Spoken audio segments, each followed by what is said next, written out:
Hello दोस्तों, मैं हूँ आप लोगों का दोस्त समीरन सरकार। मैं मध्य रेलवे का सोलापुर डिवीजन में कार्यालय अधीक्षक रूप में कार्यरत हूँ। तो चलिए दोस्तों, आज आप लोगों को इंडियन रेलवे में म्यूचुअल के बारे में अगर पूरा सीखना है और पूरा समझना है और क्या क्या रूल्स है वो पूरा देखना है, तो ये मेरा वीडियो का पूरा अंत तक देखिए। आप लोगों को म्यूचुअल के बारे में, म्यूचुअल ट्रांसफर के बारे में हर एक चीज में बताऊंगा और इस वीडियो में हर एक चीज मैं कवर किया हूँ। तो दोस्तों चलिए हम शुरू करते हैं म्यूचुअल ट्रांसफर की हर एक शर्त, हर एक कंडीशन और हर एक चीज जो आज तक आप लोगों को कोई नहीं बताया। देखते हैं हम लोग म्यूचुअल ट्रांसफर का कंडीशन क्या क्या है। भारतीय रेलवे में कौन कौन स्टाफ म्यूचुअल ट्रांसफर कर सकता है। तो पहला शर्त है, पहला कंडीशन है, both employee has to work in corresponding cadre में। बोथ एम्प्लॉई करस्पॉन्डिंग कैडर में काम करना चाहिए। तो करस्पॉन्डिंग कैडर क्या है? करस्पॉन्डिंग कैडर है जिन लोगों का काम एक जैसा है उसको करस्पॉन्डिंग कैडर बोलता है। जैसे junior clerk, senior clerk, OS, chief OS, junior clerk, senior clerk, chief OS, ये सब करस्पॉन्डिंग कैडर है। तो ये एक दूसरे से म्यूचुअल करा सकते हैं। एसएम, एसएस, ये भी करस्पॉन्डिंग कैडर है। तो ये दोनों म्यूचुअल करा सकते हैं। तो जो एम्प्लॉई करस्पॉन्डिंग कैडर में काम करते हैं वो एक दूसरे के साथ म्यूचुअल करा सकता है। तो अलग अलग लेवल पे ही काम क्यों ना करे, तभी वो म्यूचुअल करा सकता है। इसके लिए अलग अलग शर्त है, वो हम आगे जाके बताऊंगा। दूसरा शर्त है रेस्ट्रिक्शन ऑन, यहाँ पे देखिए दोस्तों, restriction of corresponding cadre. Corresponding cadre का जो रेस्ट्रिक्शन है, will not apply for level 1 bye group D staff. ये करस्पॉन्डिंग कैडर का जो शर्त है, जो रेस्ट्रिक्शन बार है, वो लेवल 1 ग्रुप डी स्टाफ को लागू नहीं है। वो करस्पॉन्डिंग कैडर नहीं होगा तभी वो लोग म्यूचुअल करा सकते हैं। उसके बारे में हम लास्ट वीडियो के अंत में चर्चा करेंगे। चलिए हम अभी अबव लेवल 1 मतलब इसे लेके लेवल 8 तक नॉन गेजेटेड रेलवे एम्प्लॉय का म्यूचुअल ट्रांसफर के बारे में हम चर्चा करेंगे। तीसरा शर्त, maintain seniority of both employee. दोनों एम्प्लॉई आपस में म्यूचुअल ट्रांसफर करा रहा है, उन लोगों का सीनियरिटी कैसे मेंटेन होगा? वो as per IREM Indian railway established manual का वॉल्यूम नंबर 1 का पैरा नंबर 310 में वर्णित है, उसी के हिसाब से दोनों एम्प्लॉय का सीनियरिटी मेंटेन होगा। वो कैसा है? जैसे both employee will get seniority of lower 1, मतलब जो दो बंदा म्यूचुअल ट्रांसफर करा रहा है उनमें से जो जूनियर रहेगा उसका सीनियरिटी दोनों को मिलेंगे। उसके लिए भी आगे बहुत सारे शर्त है, वो हम धीरे धीरे चर्चा करेंगे। दोस्तों अभी देखते हैं सिचुएशन के हिसाब से कैसे कैसे सिचुएशन अपना म्यूचुअल ट्रांसफर में आ सकता है। तो पहला जो सिचुएशन है, देखिए मैं बोर्ड पे लिखा हूं, situation number 1, DRQ to DRQ। DRQ का मतलब जिस पोस्ट में सिर्फ और सिर्फ डायरेक्ट रिक्रूटमेंट ही होता है RRB और RRC के थ्रू, उसी पोस्ट का कैसे म्यूचुअल ट्रांसफर होता। पहला शर्त है कोई कम्युनिटी रेस्ट्रिक्शन नहीं है। तो उसमें आपको SC से SC, जनरल से जनरल, ST से ST, ऐसा कोई बैरिकेड का रेस्ट्रिक्शन नहीं है। कोई भी डायरेक्ट रिक्रूटमेंट वाला से म्यूचुअल ले सकते हैं। इसमें आपको अगर अलग अलग म्यूचुअल कम्युनिटी होगी, म्यूचुअल कराने के टाइम अलग अलग कम्युनिटी होंगे तो उसका सीनियरिटी में तफावत और फर्क आएगा। बाकी म्यूचुअल आराम से हो जाता है। तो employees are belongs to same community, अगर दोनों एम्प्लॉय एक ही कम्युनिटी का है, अगर एससी एससी है, जनरल जनरल से है और एसटी एसटी से है, तो दोनों का सैनिटरी आरएम वॉल्यूम नंबर 310 के हिसाब से होगा, जो कि वो दोनों एम्प्लॉय में से जो जूनियर है उनका सीनियरिटी दोनों एम्प्लॉय को दिया जाएगा। अगर एक बंदा जनरल है और एक बंदा एससी है, मतलब अलग कम्युनिटी का है, डिफरेंट कम्युनिटी का है, तब जाके उन लोगों का म्यूचुअल ट्रांसफर हो सकता है, पर दोनों को डायरेक्ट कोटा में बटन सीट में जाना पड़ेगा। चलिए दोस्तों, अब डिस्कस करते हैं सिचुएशन नंबर 2। दूसरा सिचुएशन क्या हो सकता है, जो बंधु ऐसा भी पोस्ट है इंडियन रेलवे में जो सिर्फ प्रोमोटेड पोस्ट है, मतलब उस पोस्ट में डायरेक्ट कोई रिक्रूटमेंट नहीं होता है, ना आरआरबी के थ्रू होता है ना आरआरसी के थ्रू होता है। वो पोस्ट में आपको जाने के लिए प्रमोशन ही एकमात्र रास्ता है। ऐसा जैसा पोस्ट है, उस पोस्ट में क्या क्या शर्त लागू है वो देखता हूं, जो मतलब उसको बोलते हैं DPQ quota, departmental promotion promoted quota. ऐसा पोस्ट के लिए म्यूचुअल ट्रांसफर के लिए क्या क्या शर्त है वो हम अभी देखेंगे, चर्चा करेंगे। तो पहला जो शर्त है, देयर आर कम्युनिटी रिस्ट्रिक्शन, मतलब इसी पोस्ट में अगर कोई डिपार्टमेंटल प्रमोशन प्रोमोटेड कोटा वाला बंदा डिपार्टमेंटल प्रोमोटेड कोटा वाला बंदा से म्यूचुअल ट्रांसफर का मांग करता है या एप्लीकेशन करता है, तो दोनों का कम्युनिटी सेम होना चाहिए। डीपीक्यू कोटा में दोनों एम्प्लॉय का कम्युनिटी सेम होना चाहिए और ये अनिवार्य है।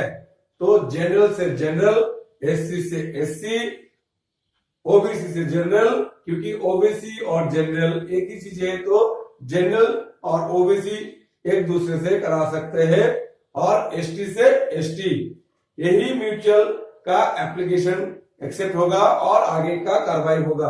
अदरवाइज दोनों किसी अगर कम्युनिटी मैच नहीं होता है, अगर सेम नहीं होगा, तो वो म्यूचुअल ट्रांसफर नहीं होगा।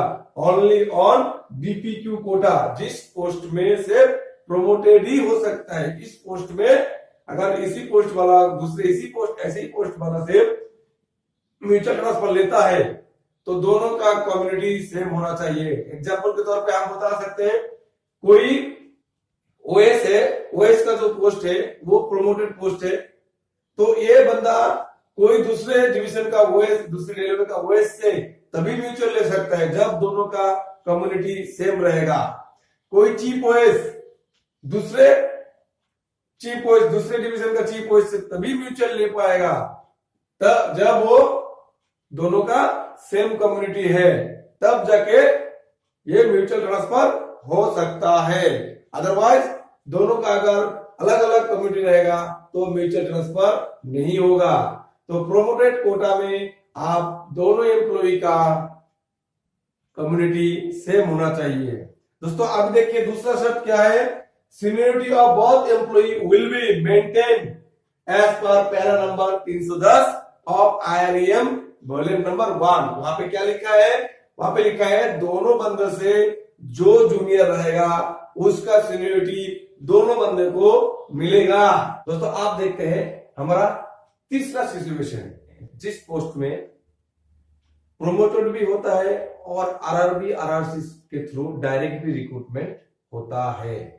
ऐसा वाला पोस्ट में क्या क्या शर्त है, रिक्रूटमेंट के वजह से अलग अलग शर्त लागू हो जाता है। जैसे मोड ऑफ रिक्रूटमेंट बोलता किसी को डीपीक्यू कोटा में उस पोस्ट में आया है, कोई डीआरक्यू कोटा में उस पोस्ट में आया है। मतलब डीआरक्यू मतलब जो आरआरबी से आरआरसी से आया है, और डीपीक्यू मतलब नीचे से प्रमोट होके उस पोस्ट पे आया है। जैसा सीनियर क्लर्क जो जूनियर क्लर्क से भी प्रोमोटेड होके सीनियर क्लर्क होता है, वो डीपीक्यू कोटा में सीनियर क्लर्क बनता है, और डायरेक्ट आरआरबी से भी सीनियर क्लर्क बनता है, वो डीआरक्यू कोटा से सीनियर क्लर्क बनता है। जैसे एसएम का पोस्ट है, वो पॉइंट्समैन से प्रोमोटेड होके भी डीपीक्यू कोटा में एसएम बनता है और आरआरबी के थ्रू भी एसएम बनता है। गुड्स गार्ड में पॉइंट्समैन से गुड्स गार्ड बनता है और आरआरबी के थ्रू से भी गुड्स गार्ड बनता है। ऐसा बहुत सारे पोस्ट है जिस पोस्ट में दोनों का कोटा होता है, डीपीक्यू कोटा और डायरेक्ट कोटा व डीआरक्यू कोटा। तो उस पोस्ट में अलग अलग सिचुएशन कैसा होता है और उसका क्या क्या शर्त है वो अभी हम लोग चर्चा करेंगे। मान लीजिए कोई बंदा सीनियर क्लर्क में काम कर रहा है, तो उस बंदे का सिचुएशन देखिए, वो अगर डायरेक्ट रिक्रूटमेंट है, वो खुद डायरेक्ट रिक्रूटमेंट हुआ और किसी बंदे से डायरेक्ट रिक्रूटमेंट वाले से उसको म्यूचुअल लेना है, तो हमने जो पहले जो डीआरक्यू से डीआरक्यू का म्यूचुअल का आप लोगों को बताया है, उसी का सेम कंडीशन इसमें लागू हो जाएगा। कोई अभी दूसरा एक सीनियर क्लर्क है जो जूनियर क्लर्क से सीनियर क्लर्क बना और दूसरे डिवीजन में भी एक सीनियर क्लर्क है जो जूनियर क्लर्क से सीनियर क्लर्क बना, मतलब दोनों बंदा प्रोमोटेड कोटा में सीनियर क्लर्क बना, तो उनके लिए हम डीपीक्यू कोटा का जो शर्त बताया, डीपीक्यू टू डीपीक्यू, वही पूरे शर्त इसमें लागू हो जाएंगे। हम अभी आप चर्चा करते हैं कंडीशन नंबर तीसरा कंडीशन में क्या है, ऐसा जो पोस्ट है जहां पे दोनों डायरेक्ट रिक्रूटमेंट भी होता है और प्रमोशन कोटा से भी रिक्रूटमेंट होता है। तो ऐसे सिचुएशन में अगर कोई सीनियर क्लर्क जो आरआरबी या आरआरसी के थ्रू डायरेक्ट रिक्रूटमेंट हुआ है और वही बंदा अगर कोई सीनियर क्लर्क जो जूनियर क्लर्क से प्रमोशन में सीनियर क्लर्क बना है, तो ये दो बंदे का म्यूचुअल ट्रांसफर होने के लिए क्या क्या शर्त लागू हो जाएंगे, उसी के ही ऊपर हम अभी चर्चा करेंगे। तो पहला जो कंडीशन है वह शर्त है, ऐसा म्यूचुअल ट्रांसफर में कोई कम्युनिटी रेस्ट्रिक्शंस नहीं है। तो कोई भी डायरेक्ट रिक्रूटमेंट वाला कोई भी डीपीक्यू कोटा वाला से म्यूचुअल ट्रांसफर कर सकता है। तो एससी एससी से ऐसा कोई मतलब नहीं है, जनरल एससी से भी कर सकता है, एससी जनरल से भी कर सकता है, एसटी से भी कर सकता है। तो कम्युनिटी कोई रेस्ट्रिक्शंस नहीं है। As per para number 8.7/2 of master circular number 24 और आरबी नंबर 8/2019 में आपको ये मिल जाएगा। Both employee will be transferred on bottom seniority in direct recruitment quota as per master circular number 24 का पैरा नंबर 8.5 एंड आरबी 8/2019 का para number 5। तो इसका मतलब क्या है, इसका मतलब है जो यहाँ का जो सीनियर क्लर्क था डायरेक्ट रिक्रूटमेंट वाला और दूसरे जगह का जो सीनियर क्लर्क का था वो प्रोमोटेड वाला, दोनों को ट्रांसफर हो जाएगा। जब ये इधर आके ज्वाइन करेगा और वो उधर जाके ज्वाइन करेगा तो दोनों को डायरेक्ट रिक्रूटमेंट कोटा का बटन सीनियरिटी मिलेगा, मतलब दोनों को नीचे सबसे नीचे पोस्टेड होंगे, तो दोनों को बटन सीनियरिटी मिलेगा। तीसरा जो शर्त है, सबसे महत्वपूर्ण शर्त यही है, इसमें बहुत सारे बंदा फंस जाता है कि जो बंदा डायरेक्ट रिक्रूटमेंट से सीनियर क्लर्क बना है उसके पास तो डायरेक्ट रिक्रूटमेंट एजुकेशनल क्वालिफिकेशन है, इसलिए तो वो डायरेक्ट में रिक्रूटमेंट से सीनियर क्लर्क बना है। पर जिस बंदे से वो म्यूचुअल ट्रांसफर ले रहा है वो डीपीक्यू से आया, मतलब वो जूनियर क्लर्क से प्रमोशन में सीनियर क्लर्क बना है, तो उसके पास भी डायरेक्ट रिक्रूटमेंट कोटा का एजुकेशनल क्वालिफिकेशन होना ही चाहिए, तभी जाके ये म्यूचुअल ट्रांसफर होगा, नहीं तो नहीं होगा। क्योंकि ये दोनों का जब म्यूचुअल ट्रांसफर हो जाएगा, दोनों का जो पोस्ट होगा, जो रोस्टर में जाएगा, वो डायरेक्ट रिक्रूटमेंट पोस्ट के कोटा से उसको बटन सीनियरिटी मिलेगा। इसलिए ये डायरेक्ट रिक्रूटमेंट वाला ग्रेजुएट है, वो जिससे वो म्यूचुअल कर रहा है वो मैट्रिक है, फिर वो सीनियर क्लर्क बना, तो ये दोनों का म्यूचुअल ट्रांसफर नहीं होगा।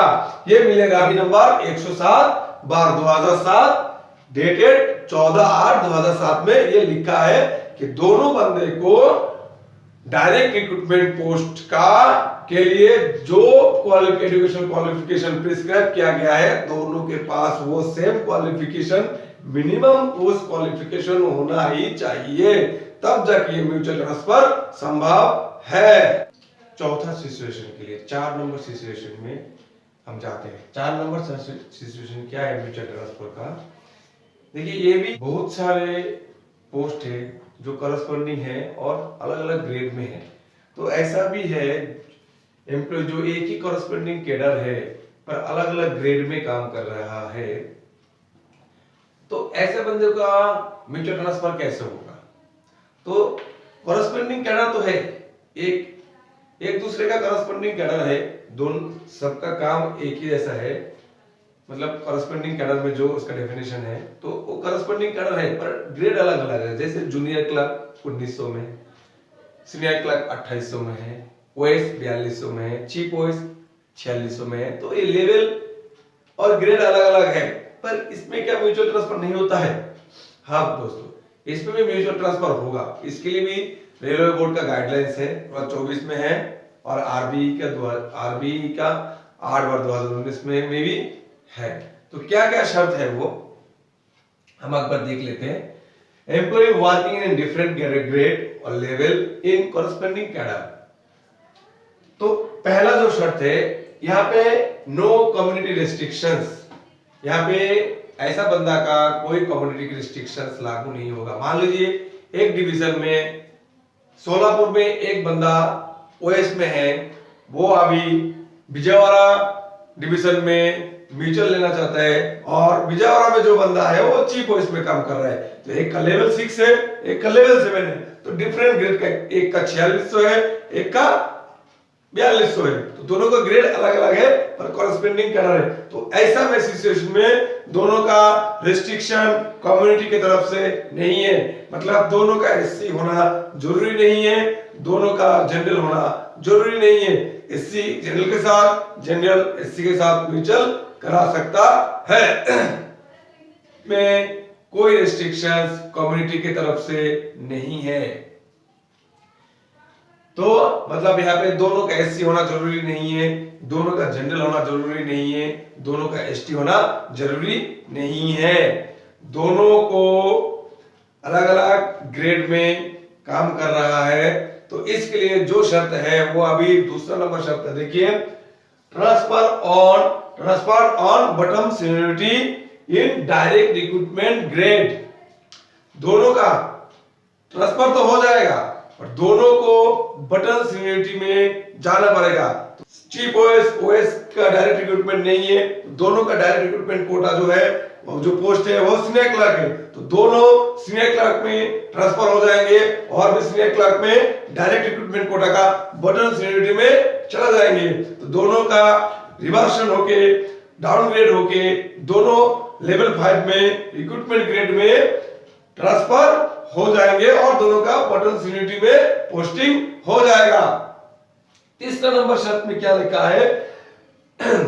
तभी अब ये ट्रांसफर तभी होगा, दोनों का सीनियर क्लर्क का डायरेक्ट रिक्रूटमेंट में प्रिस्क्राइब्ड क्वालिफिकेशन ग्रेजुएट है, तो दोनों बंदे का ओएस और चीफ ओएस दोनों का डायरेक्ट रिक्रूटमेंट का क्वालिफिकेशन होना ही चाहिए, तब जाके दोनों का म्यूचुअल ट्रांसफर हो जाएंगे, मतलब दोनों को ग्रेजुएट होना चाहिए।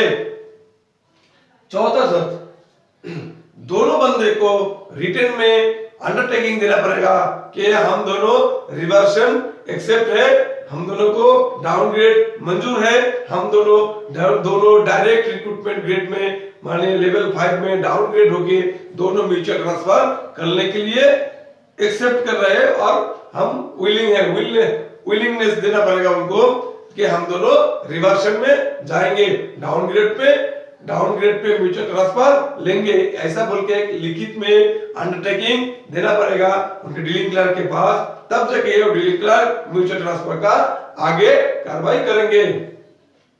और पांचवा शर्त जो है, दोनों बंदों का म्यूचुअल ट्रांसफर हो जाएगा डायरेक्ट रिक्रूटमेंट का बटन सीनियरिटी में और दोनों का डीआरक्यू कोटा में ही ट्रांसफर होगा, दोनों का जो पोस्टिंग होगा वो डीआरक्यू कोटा में हो जाएंगे, तो दोनों डीआरक्यू कोटा में चला जाएंगे। चलिए दोस्तों, अभी आते हैं हम 5वां सेशन पे हमारे जो दोस्त लोग पे काम करते हैं, मतलब आरआरपी से रिक्रूटमेंट ग्रुप डी में लेवल 1 में रिक्रूट हुआ है, उन लोगों के लिए म्यूचुअल ट्रांसफर का क्या क्या शर्त है वो अभी हम चर्चा करेंगे। तो देखिए, employee working in level 1 grade pay 1800, उनके लिए क्या क्या शर्त है। ग्रुप डी एम्प्लॉय लेवल 1 में जो काम कर रहा है उनके लिए म्यूचुअल ट्रांसफर होने के लिए कोई कम्युनिटी रेस्ट्रिक्शन नहीं है, कोई करस्पॉन्डिंग कैडर का रेस्ट्रिक्शन नहीं है। ओनली एक ही रेस्ट्रिक्शन है कि जिस पोस्ट के लिए वो म्यूचुअल ट्रांसफर कर रहा है उस पोस्ट का जो मेडिकल स्टैंडर्ड है उन दोनों को वैसा मेडिकल स्टैंडर्ड होना चाहिए। मान लीजिए कोई बंदा ट्रैकमैन है और वो म्यूचुअल कर रहा है असिस्टेंट पॉइंट्समैन से, तो दोनों का A2 मेडिकल होना चाहिए, क्योंकि पॉइंट्समैन का मेडिकल स्टैंडर्ड है A2, तो दोनों का पॉइंट्समैन का तो पहले से A2 है और वो ट्रैकमैन का भी A2 होना चाहिए, तब जाके वो म्यूचुअल ट्रांसफर हो जाएंगे। तो बोलने का मतलब है सिर्फ लेवल 1 के लिए एक ही रेस्ट्रिक्शन है कि दोनों को मेडिकल कैटेगरी सेम होना चाहिए। तो दोस्तों, आशा करता हूं कि मैं जो म्यूचुअल ट्रांसफर के बारे में जितना आप लोगों को बोला वो आप लोगों को बहुत अच्छा लगा। कि मेरा वीडियो लास्ट तक देखते हैं आप लोग, और मेरा वीडियो अगर आप लोगों को अच्छा लगता है तो लाइक, शेयर और कमेंट में बोल दीजिए कि हमने जो जो बोला इसमें अगर कोई गलती है तो आप प्लीज हमको सुधार दीजिए, और मैं उसको आप आज से अगले वीडियो में बोल दूंगा। तो दोस्तों, अगर मेरा वीडियो अच्छा लगा तो लाइक, कमेंट और शेयर कर दीजिए, और मेरा चैनल और मेरा फेसबुक पेज को फॉलो कर दीजिए, और भी इसके आगे आप लोगों के लिए अच्छे अच्छे वीडियो लाऊंगा। तो तब तक के लिए नमस्ते दोस्तों, गुड बाय, टाटा।